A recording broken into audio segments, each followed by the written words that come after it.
So, in 1995, a very specific, totally invisible financial machine was turned on in Tokyo. Right. And for nearly 3 decades, that machine has just been pumping free money across the globe, basically lubricating almost every major market on Earth. Yeah, literally every market. But then last week, while the head of the Japanese central bank was, actually sitting in a hospital bed, his deputy walked out to a podium and finally, permanently, turned that machine off. It's incredible timing, honestly. It really is.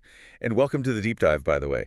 Today we're looking at a dispatch called the Crossed Threshold, and our mission is to track the shockwave of that single decision in Tokyo. Yeah, because it's a massive structural shift in global money flows. Exactly. We're mapping this sequence of events, connecting a hospital in Tokyo to synchronized panic in Southeast Asia, this crazy retail collapse in China, and a huge test of foreign capital in India. When people try to visualize global finance, they usually think of it like a giant plumbing system, right? Like pipes and valves. Sure, yeah. Water pressure changes somewhere, a pipe bursts somewhere else. Right, exactly.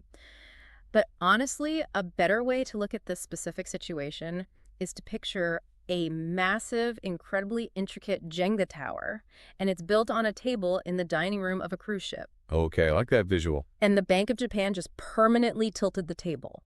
Wow. And the algorithmic trading funds, the ones that actually govern global capital, they're acting like a rogue wave that's about to hit the hull of the ship.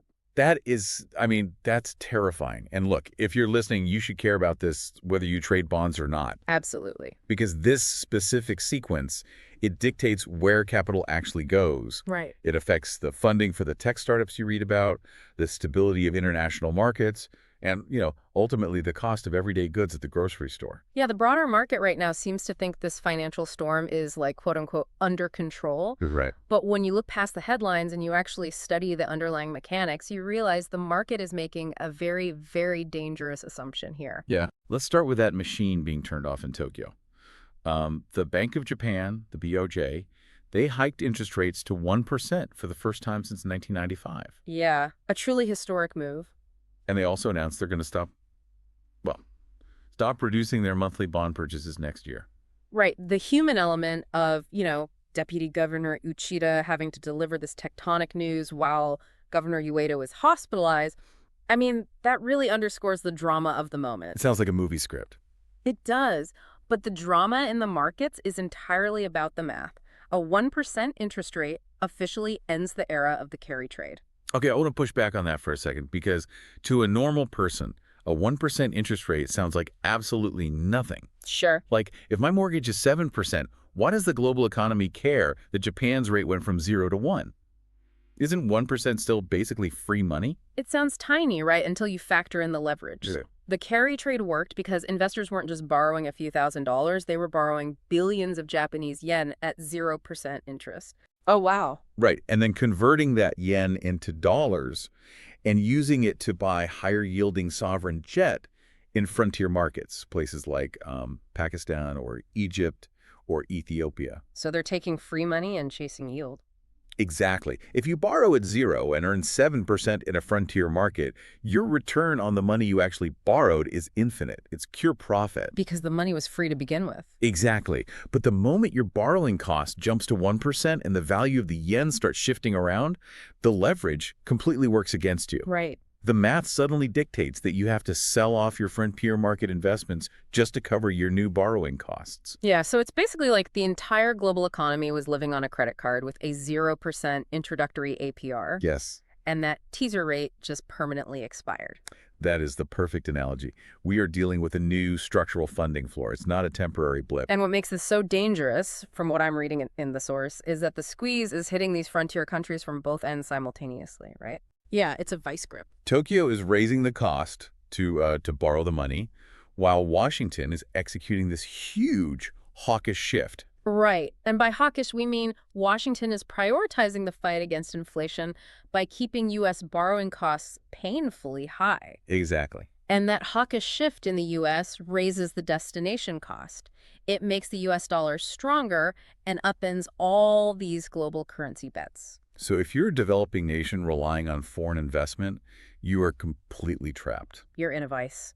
The Japanese capital you relied on is suddenly expensive, and the US dollar you need to pay back your debts is getting stronger and harder to acquire. Which means the Jenga table is tilted. The table is tilted. And when the table tilts, the blocks on the edge are the first ones to slide off. Exactly. And that's exactly what we're seeing. We are seeing a synchronized panic in Southeast Asia right now. Right, Indonesia and the Philippines, they just raised their interest rates simultaneously to defend their plunging currencies. First time they've done a synchronized emergency tightening like this since, what, 2018? Yeah, 2018. The FT even flagged them as the region's worst-performing currencies against this energy shock. And India also recently held their rates and exempted bond taxes, so everyone is on defense. Right. And two central banks acting in the exact same week against an energy shock that tells you this is not just routine local economic management. No, not at all. This is a regional capital account drain. Foreign money is fleeing the region, and these central banks are desperately hiking rates to convince investors, to just keep their capital inside the country. But hiking rates in an emergency like that, it breaks the established calendar, doesn't it? Yes, it absolutely does. Because the International Monetary Fund, the IMF, they rely on these Article 4 assessments to model the global economy. Right, they're baseline models. And those models assume that countries will adjust their policies in a measured, predictable, on-cycle way. But I have to ask, why does it matter if a country breaks a calendar to defend its currency? I mean, it sounds trivial, right? Yeah. Isn't that just a minor bureaucratic headache for the IMF? Like, oh no, you went on a Tuesday instead of a Thursday. It matters deeply because trillion-dollar trading algorithms use those exact IMF models as their baseline reality. Oh. Yeah, the algorithms are programmed to assume a world of orderly, predictable adjustments. So when central banks throw the playbook out the window and hike rates off-cycle out of pure desperation, the models break. And the algorithms freak out. They completely freak out. When the models break, institutional investors lose their visibility, which triggers further automatic sell-offs. Wow. And that desperation leads us straight to a potential trapdoor with Indonesia. The MSCI trapdoor. Right. MSCI, the firm that creates the index, is guiding trillions of dollars in global investment. They recently flagged Indonesia for having limited market transparency. Which is a huge red flag. So wait, if MSCI downgrades Indonesia from emerging market status to frontier status, you're going to trigger an absolute avalanche, right? Passive index funds around the world will be mechanically forced to dump Indonesian equities simply because the country's classification changed. That sounds like a complete doom loop. It is a terrifying feedback loop because that forced mechanical selling from passive funds, it doesn't care about the actual performance of Indonesian companies. Right. It's just a robot following a rule. Exactly. And it arrives squarely on top of the active capital flight that's already draining the region from the interest rate shock. But I hear you on the downgrade threat, but isn't that usually just a temporary blip? What do you mean? Like, surely algorithmic selling corrects itself once the fundamentals stabilize and, human traders realize the stocks are undervalued and they swoop in to buy the dip. Under normal circumstances, yeah, value investors might step in, but you have to look at the political friction happening at the exact same time. Right. The markets are currently tracking the Prabowo governance backlash in Indonesia. Okay, right. And, without taking any political stance on the administration itself, the sheer friction of that transition is amplifying transparency concerns for foreign investors. So the political noise is scaring off the humans. Exactly. You have an expanding fiscal gap colliding with a really unpredictable political landscape. So human investors aren't stepping in to buy the dip. They are staying away just as the algorithms are forced to sell. Man, that is brutal. Okay, so a frontier economy like Indonesia is watching its borrowing costs skyrocket, its currency plunge, and its capital flee. Right. Let's look at the causal link here. If your debt costs double overnight, the traditional escape hatch is just to export your way out of the problem, right? Historically, yes. You sell more raw materials to your biggest customer to cover the spread. But that biggest customer is China. Yep. And China's retail sales just sank for the first time since the COVID lockdowns. That single data point entirely removes the demand floor for frontier commodity exporters. Which completely contradicts the IMF's assumption for mid-2026, doesn't it? Completely. The IMF baseline assumed a consumption recovery.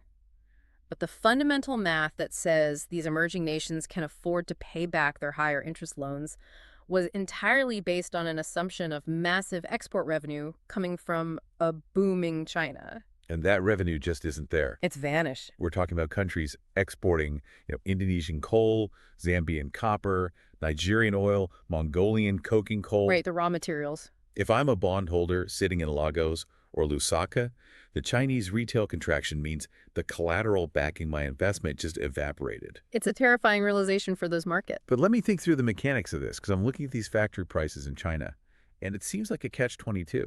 How so? Well, we know global energy prices are high because of the supply disruptions around the Strait of Hormuz, right? Right, shipping is a mess. So it costs Chinese factories an absolute fortune to manufacture goods right now.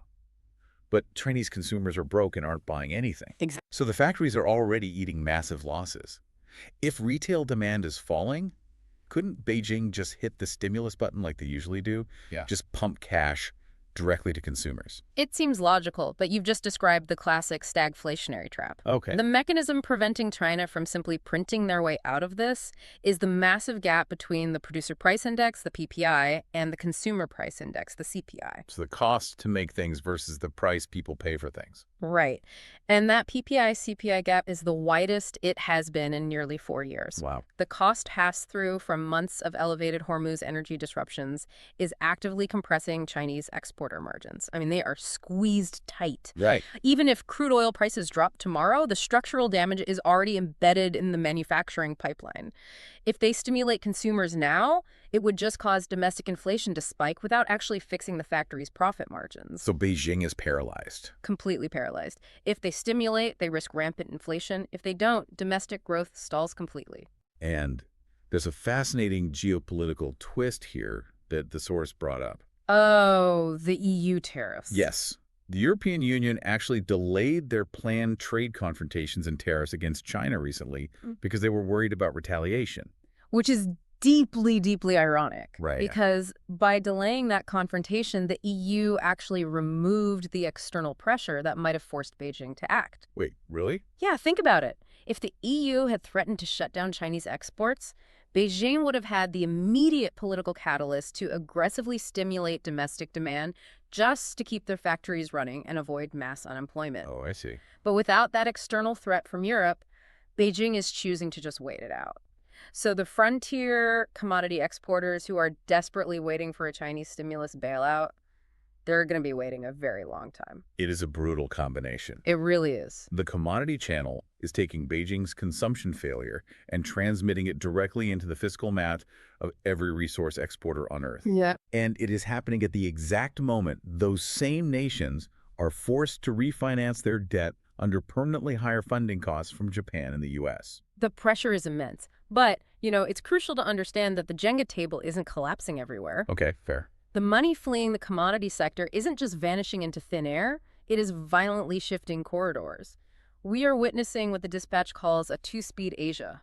The divide is incredibly stark. Very. You have the commodity deficit tier absorbing every single shock we just talked about, Mm-hmm. and then you have the tech surplus corridor thriving completely independently of the energy crisis or the China consumption failure. It's like they're on a different planet. Right. Singapore just reported a massive 38% export surge, driven purely by the global demand for AI servers and infrastructure. Yeah, and you see that exact same momentum with chip makers in Taiwan and South Korea. It's nuts. It is a fundamental inter-regional capital reallocation.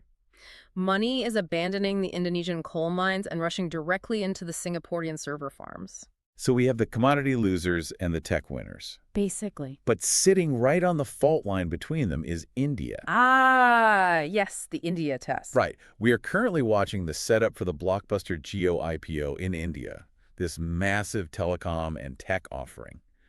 But this isn't just a corporate payday, is it? Not at all. It serves as a real-time macroeconomic temperature check for the entire region. It is a binary test of contagion. Okay. Can India still attract discretionary foreign capital under triple stress? Right, the triple stress. Let's break that down. First, the Reserve Bank of India, the RBI, is having to actively defend the rupee, draining their reserves just like Southeast Asia. Right, fighting the strong dollar. Second, India is a massive energy importer, so they are absorbing the full brunt of the Middle East energy premium. Yep, the Hormuz disruptions hit them hard. And the third stress is elite monsoon season.